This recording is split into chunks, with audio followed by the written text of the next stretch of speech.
आइए सुनते हैं एक छोटी सी कहानी। यह कहानी एक गरीब किसान की है।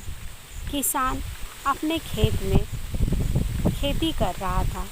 तभी एक ब्राह्मण उस किसान के पास आते हैं और कहते हैं कि हे बेटा, तुम्हारे पास कुछ खाने की चीज़ें हैं तो मुझे दे दो, मैंने कल रात से भोजन नहीं किया है।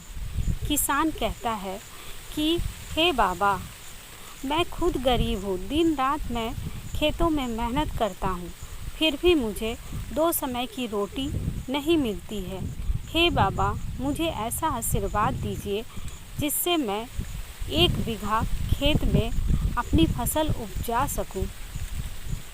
ब्राह्मण देवता उसके भोलेपन से खुश हो जाते हैं और बोलते हैं, हे बेटा, तुम मुरलीधर का जाप करो, तुम्हारी सारी समस्याएं दूर हो जाएंगी।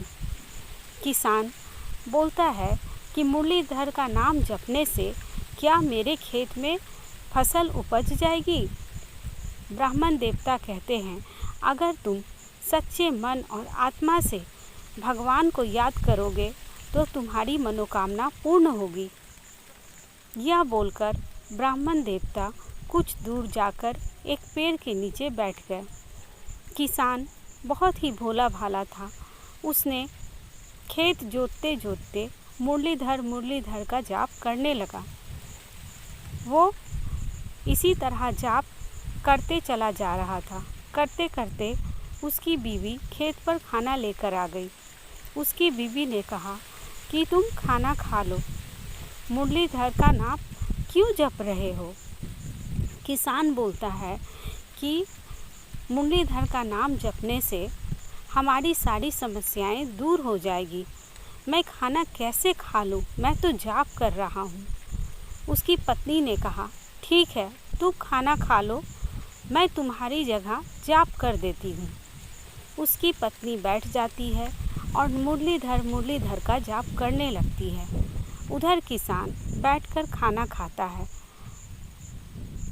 किसान की पत्नी को अचानक याद आता है कि उसने अपने घर में खाना ऐसे ही खुला छोड़कर चली आई है, कहीं कुत्ते जूठे न कर दे। उसका ध्यान उस पे चला गया और वो चावल ओखल में डालकर चली आई थी। वो मुरलीधर जाप करते करते ओखलीधर का जाप करने लगी। जब उसके पति ने खाना खा लिया, तब जब उसने सुना ओखलीधर, तो किसान भी ओखलीधर का जाप करने लगा। इस तरह जब ओखलीधर का जाप कर रहा था तो उसकी आवाज़ विष्णु भगवान के कानों तक गई। विष्णु भगवान जी जब उन्होंने सुना ओखलीधर का नाम तो वो बहुत प्रसन्न हुए। उन्होंने मन में सोचा कि पूर्व जन्म में माँ यशोदा ने मुझे ओखली से बांध दिया था।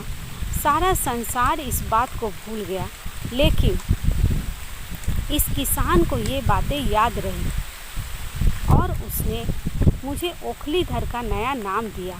विष्णु भगवान जी बहुत खुश होते हैं और उस किसान के पास आ जाते हैं और एक सामान्य आदमी का रूप धारण कर लेते हैं और बोलते हैं कि हे किसान, मांगो, क्या मांगते हो? तुम जो भी मांगोगे मैं उसे पूरा कर दूंगा। किसान बोलता है, क्या मेरे इस खेत में 1 बीघा ज़मीन में फसल उपज जाएगी? विष्णु भगवान जी मुस्कुराते हैं और कहते हैं कि तुम्हारी मनोकामना पूर्ण होगी। और ऐसा बोलकर विष्णु भगवान जी वहाँ से लुप्त हो जाते हैं। देखते ही देखते किसान के खेत में बहुत अच्छी फसल तैयार हो जाती है। किसान भगवान का धन्यवाद देता है और बहुत ही खुश हो जाता है। इस कहानी से हमें सीख मिलती है कि यदि सच्चे मन और आत्मा से अगर भगवान को हम याद करेंगे तो हमारी सारी समस्याएं भगवान हम हमेशा दूर कर देंगे।